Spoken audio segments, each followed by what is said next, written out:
My name is Kate and I'm 52 years old. 52? Yep. Excellent. And where are you from? Well, I live in Leeds at the moment, although I grew up in Chester. Chester's a nice place. It is very nice, and it has a very nice marathon as well. I didn't start running until I was 45. Yeah. I'd always had a very corporate career, and I decided that it was time that I got fit. So I bought a running machine and I bought a box set of The West Wing, and I worked my way through The West Wing one episode at a time, running on the treadmill for 45 minutes. And then somebody at work said to me, have you ever thought about running outside? Yeah. And I thought, well, why would I want to do that? But anyway, I gave it a go, and I ran a mile outside, and I was so stiff the next day that I couldn't bend over to put my socks on. Anyway, I decided I was going to challenge myself to do the Leeds Abbey Dash, which is a flat 10k race. And I did that, and I did that in just under 50 minutes, and I was so pleased and I was so surprised that I managed to do that. Anyway, so I kind of went from there really, and I went from 10Ks to half marathons, always swore I'd never run a marathon. And then the first marathon I ever ran was the Bray Windermere Marathon, and that was in May 2012. Oh, right. And I loved it. I absolutely loved it. I loved everything about it. I loved the beautiful surroundings.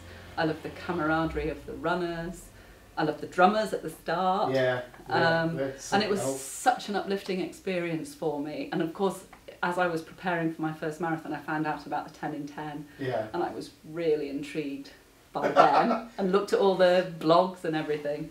So it kind of went from there, really. Oh, and your other question was how many marathons have I run? As of today, I've run 10 marathons. So 10 marathons. And why have you decided to then suddenly do the 10 in 10, in other words, double the number of marathons in 10 days? I suppose a number of reasons. I first obviously found out about the 10 in 10ers when I signed up to do the Bray Windermere Marathon myself. And I never thought in a million years that a middle-aged woman like me could ever even run one marathon, let alone do 10 in 10 days. But at the same time, I discovered that someone who'd been my tutor when I was training to be an accountant when I was in my 20s, a guy called Chris Heaton, had done the 10 in 10. Yes. And then he went on to do 30 in 30. Yes. And when he did 30 in 30 last year, I was honoured to kind of help support his fundraising, and I actually ran one of the marathons with him. I ran marathon number 9 with him, which was, again, such a massively inspiring and uplifting experience for me. And it just kind of sowed a seed in mind. And one of the women who completed the 10 in 10 in May 2012, which is when I did the one marathon, was Diane Shaw. Yes. And Diane Shaw is from Leeds, where I'm from, and she's exactly the same age as me. And I just thought, if she can do it, and I was so inspired by seeing the 10 in 10ers and by seeing Chris do 30 in 30. Yeah. So I sent Chris an email and I said, am I smoking dope? And we had a chat, and I said, could someone like me seriously think about doing the 10 in 10? And he said yes. Yeah. So here I am, signed up to do the 10 in 10. Oh, what a wonderful story. And have you met Diane? Yes. So what Diana, did you say to her when you first met her? She knows that she's one of the people who inspired me to do the 10 in 10. Bluebell power, Diane. She is. I mean, Diane is just such a fabulous person. I mean, all the 10 in 10ers are fabulous people in different ways. But because Diane is like me and she did it, I really felt, her advice has really helped me, because it's very sensible, and it's advice of one 52-year-old lady to another. So I mean, there's some wonderful 10 in 10 runners, but there's no point in someone like Adam giving me advice, because he's half my age and twice as fast as me. Yes. But and he floats. Yeah, quite. He just floats. So so here I am at the start of 2015. Excellent. Well, I like that story. That's really good. I mean, and what are your family and friends think?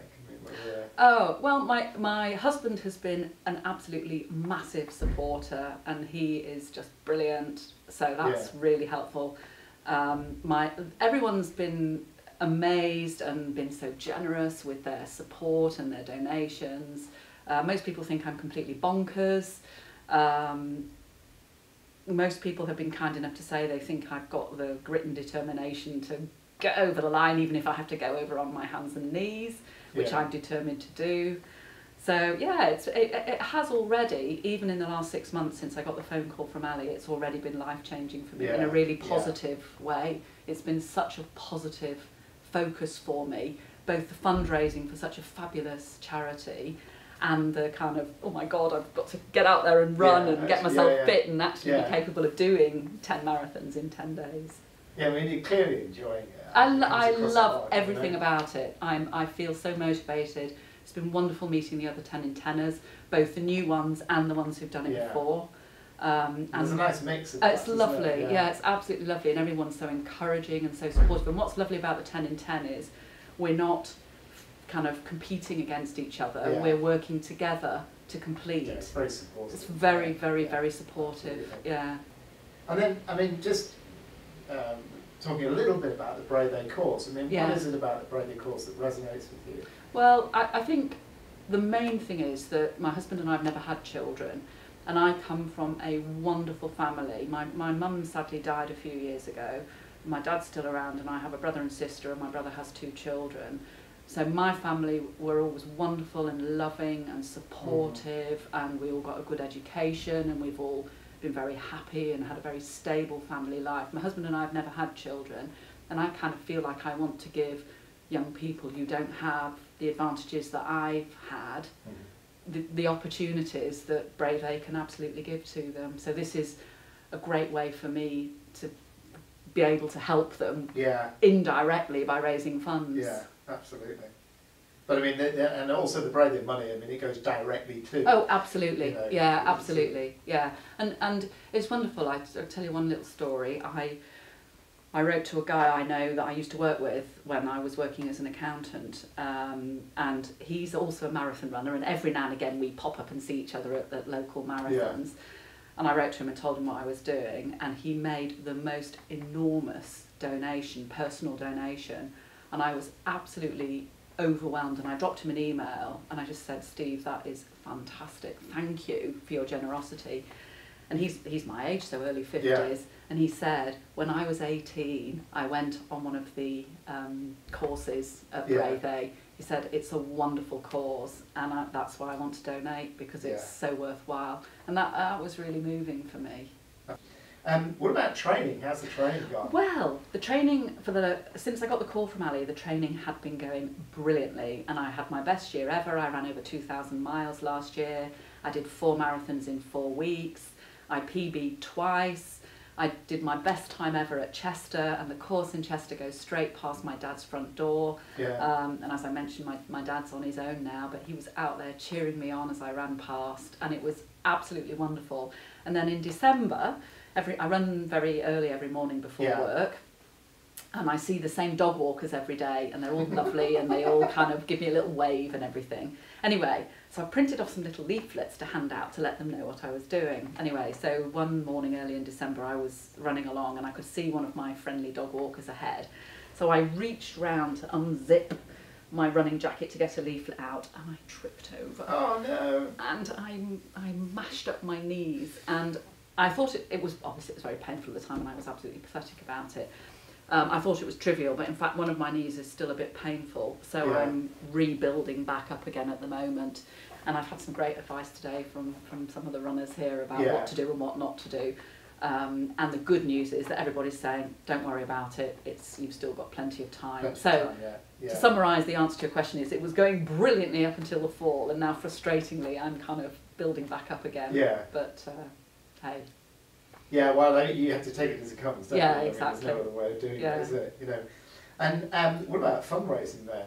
Well, Because you said something about reaching your target, but your target was a pretty high one, wasn't it? well, when I first started, when I first got accepted to do the 10 in 10, I had no idea at all how much I might be able to raise. I've been involved with some fundraising at work, where we'd set ourselves a target, which I led, where we'd set ourselves a target of 2,500 and actually raised 5. So I had a rough idea of how it might work, but that was a big group of us, and we were all going out to do fundraising. So when I came to meet with Scott, I said, I think I can do between 5 and 6. So he said, set yourself a target of 6 and see how it goes. Anyway, as of today, I'm at 10,000, Yeah. and I've set myself a target of 15. And a brilliant friend of mine is organising a big fundraising party for me in March, and Chris Heaton's going to be the guest speaker at that, and I hope that will be a really good fundraiser. Yeah. But people have been brilliant.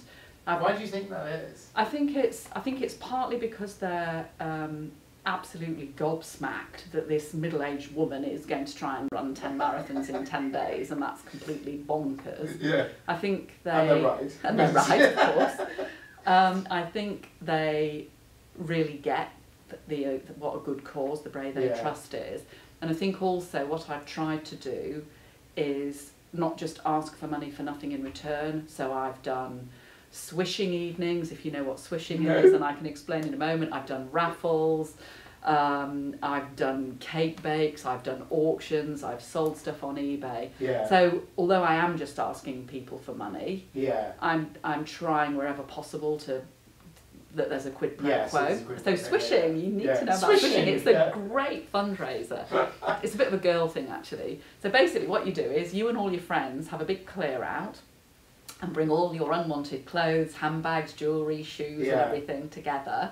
Everyone donates a tenner, and that money goes straight to Brave, and then you all swap. So you give away the things you don't wear anymore, and in return you get other stuff back. I've actually heard of that. I didn't know it's called no, swishing. I didn't. So this was new to me now as well. we've got a label for it, swishing. Yeah, so that was really good idea.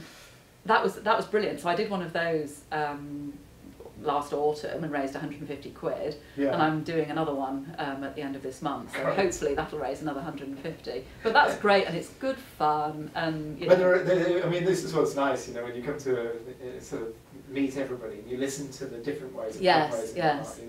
And there's clearly some things that work really well that are simple and stuff. Yeah. And swishing is swishing's a great perfect, one. You know, I mean, and raffles are great as well. Yeah. Where I work, people love a raffle. So as long as you can get sort of 15 really nice prizes, that could be a great way to raise funds. Because people only have to put in a few quid each, but when you go around the whole office, that that can raise several £100 as well. Excellent. And then just sort of wrap up now, really, in a way. When you're looking forward and thinking about May, what are you most looking forward to? I think I'm most looking forward to coming over the finishing line, having done 10 marathons, and hopefully have hit my £15,000 target as well. If I can do those two things, that would be absolutely brilliant. Yeah, excellent. Good. And one last question, and that is, if you were to sort of summarise your feelings, how you feel about the event in May, the challenge in May, you can choose one word to summarise those feelings. What word would you choose? Supercalifragilisticexpialidocious. That's a hell of a long word, you know. I saw Mary Poppins at Christmas. If in doubt, that's the word you should use. Yeah, absolutely. I'm really excited about May, but of course there is a certain element of trepidation, but I'm really excited. I think we'll stick with the supercalifragilistic, which basically means excited and trepidation in equal quantities. Yes, perfect. Yeah, we like that. Well done, Mary Poppins.